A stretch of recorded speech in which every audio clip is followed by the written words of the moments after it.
नमस्कार, आप देख रहे हैं आज तक आपके साथ मैं हूं अंजना ओम कश्यप।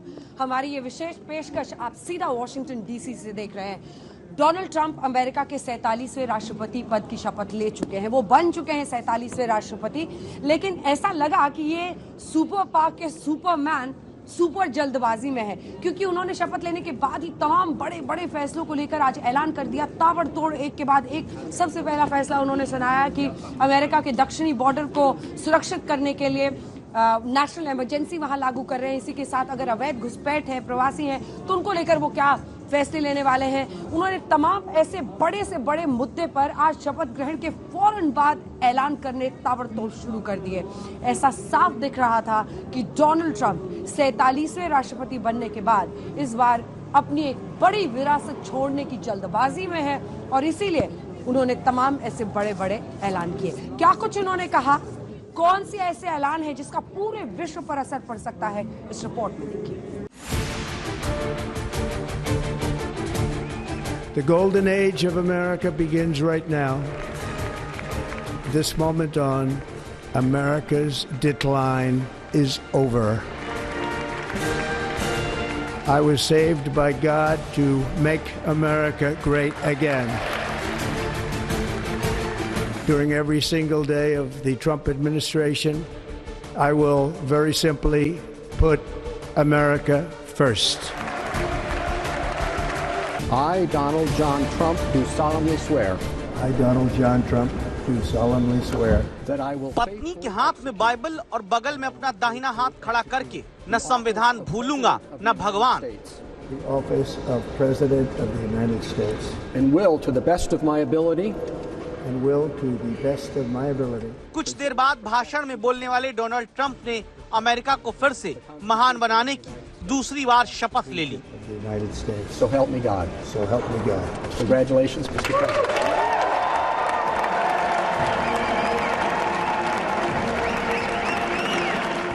अमेरिकी संसद के बाहर भले तापमान -5 डिग्री से नीचे बताया गया, लेकिन तब संसद के भीतर 47वें राष्ट्रपति बनते ट्रंप ने साफ कर दिया कि ट्रंप राज के दूसरे दौर में अमेरिका के भीतर उनके फैसलों से पारा बढ़ने वाला है।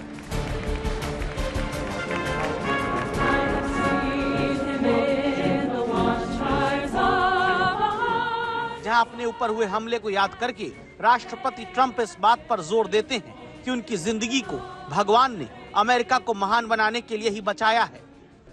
Those who wish to stop our cause have tried to take my freedom and indeed to take my life. But I felt then and believe even more so now that my life was saved for a reason. I was saved by God to make America great again. जिस वक्त America को वापस महान बनाने और उसकी समृद्धि का दौर वापस लाने की बात राष्ट्रपति ट्रंप करते हैं, सामने पूर्व राष्ट्रपति बाइडेन बैठे होते हैं और बाइडेन के सामने ही उनके राज की आलोचना करते हुए ट्रंप 20 जनवरी यानी शपथ की तारीख को अमेरिका की आजादी की नई तारीख बताते हैं। For American citizens, January 20th, 2025 is Liberation Day.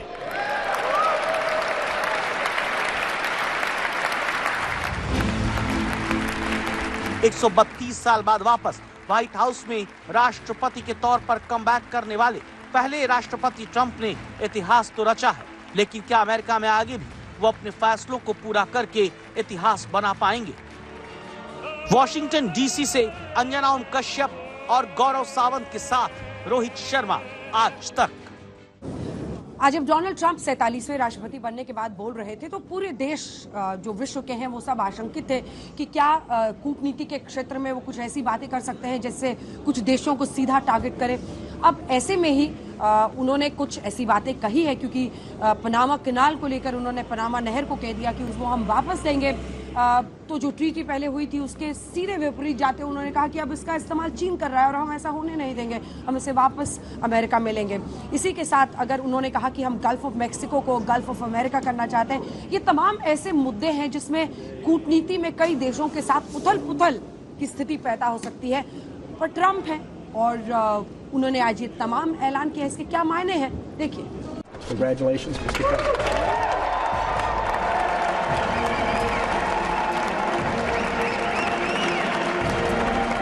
from now, we are going to be changing the name of the Gulf of Mexico to the Gulf of America. China is operating the Panama Canal, and we didn't give it to China. We gave it to Panama, and we're taking it back.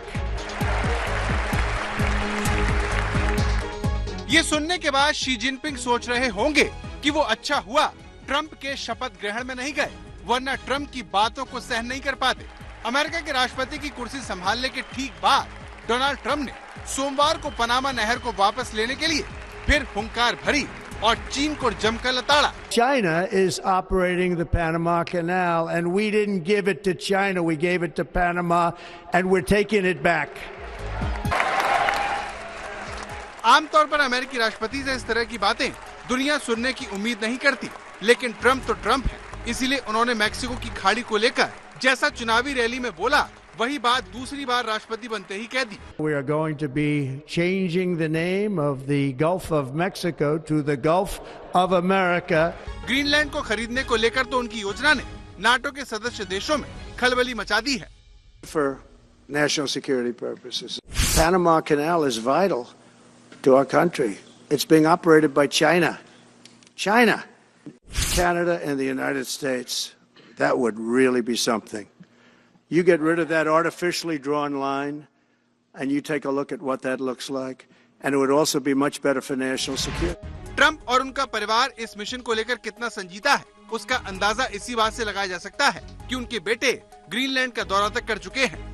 अपने पहले राष्ट्रपति कार्यकाल के दौरान Donald Trump ने Greenland को खरीदने की इच्छा जताई थी, तब भी उनके बयान पर अच्छा खासा विवाद खड़ा हो गया था। लेकिन ट्रंप ने जिस तरह से पनामा नहर को छीनने की बात की है, वो आने वाले दिनों में विवाद की नई नहरें अंतर्राष्ट्रीय मंच पर खोल सकता है। अंजना ओम कश्यप और रोहित शर्मा के साथ गौरव सावंत, वॉशिंगटन डीसी, आज तक। सबसे दिलचस्प बात यह है कि 47वें राष्ट्रपति के तौर पर जब डोनाल्ड ट्रंप आज शपथ ले रहे थे तो जबरदस्त ठंड थी, मतलब एक ठंडी हवा लहर जो यहाँ पर हम लोग मौजूद हैं वो समझ रहे हैं, क्योंकि कुछ देर में ऐसा लगता है जैसे हाथ और पैरों को महसूस करना भी मुश्किल हो रहा है।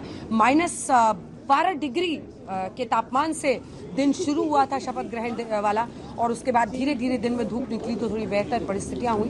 बर्फबारी लगातार कई इलाकों में हो रही है, पूरे अमेरिका में बर्फीली हवाएं, और इसी वजह से 40 साल बाद रोनाल्ड रीगन के बाद पहली बार इंडोर्स यानी संसद के अंदर शपथ ग्रहण समारोह हुआ। बाहर में ये बड़ा आयोजन नहीं हो पाया, लेकिन विश्व के कई ऐसे नेता थे, राष्ट्राध्यक्ष थे जिनको न्योता दिया गया था। अगर आप देखें तो बिजनेस टाइकून्स बहुत बड़े वहाँ पर मौजूद थे, जिसमें एलॉन मस्क और मार्क ज़करबर्ग जैसे जो करीबी हैं वो डोनाल्ड ट्रंप के मौजूद थे। कई देशों के राष्ट्राध्यक्ष पहुंचे थे। भारत की ओर से विदेश मंत्री एस जयशंकर आज इस कार्यक्रम में शामिल हुए और उन्होंने भारत का प्रतिनिधित्व किया। देखिए ये report.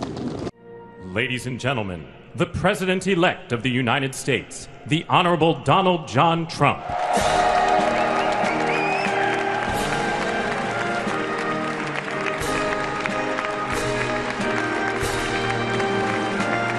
I, Donald John Trump, do solemnly swear that I will faithfully execute. जब डोनाल्ड ट्रंप दूसरी बार अमेरिका के राष्ट्रपति पद की शपथ ले रहे थे तो उस समय वॉशिंगटन डीसी में करीब -12 डिग्री सेल्सियस का तापमान था। I, Donald John Trump, do solemnly swear I, Donald John Trump, do solemnly swear that I will faithfully execute. बाहर कड़कड़ाती ठंड थी, लेकिन अमेरिका के 47वें राष्ट्रपति डोनाल्ड ट्रंप की ताजपोशी के दौरान कैपिटल हिल का सियासी तापमान ट्रंप समर्थकों के जोश के आगे गर्म रहा। I, James David Vance, do solemnly swear. I, James David Vance, do solemnly swear. Trump से पहले जेडी वेंस ने अमेरिका के उपराष्ट्रपति पद की शपथ ली। इस दौरान भारतीय मूल की उनकी पत्नी उषा वेंस अपनी बेटी के साथ मौजूद रही। On which I am about to enter. On which I am about to enter. So help me God. So help me God. Congratulations, Mr. Vice President.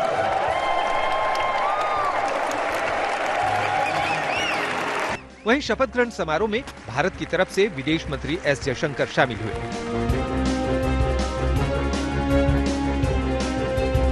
इसके अलावा रिलायंस इंडस्ट्रीज के चेयरमैन मुकेश अंबानी और उनकी पत्नी नीता अंबानी ने भी शपथ ग्रहण समारोह में शिरकत की।